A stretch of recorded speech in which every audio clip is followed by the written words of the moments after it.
मला खरंच प्रश्न पडतो, देवी देवता आहेत का?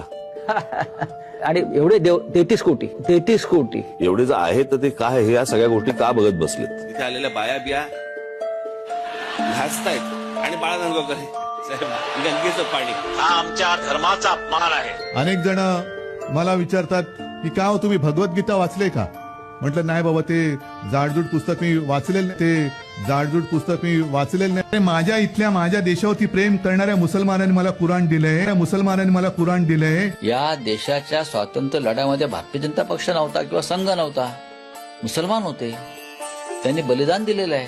फासावर गेले ते लोक. लांडोर याले सरपंच औलाद. अरे मैं तो कहती हूँ रामायण के जगह पर टीवी पर संविधान बताना चाहिए ताकि लोगों को समझ में आए कि क्या सही है और क्या गलत है. आपले जे काही गड किल्ले आहेत त्या गड किल्ल्यावर मस्जिद असली पाहिजे.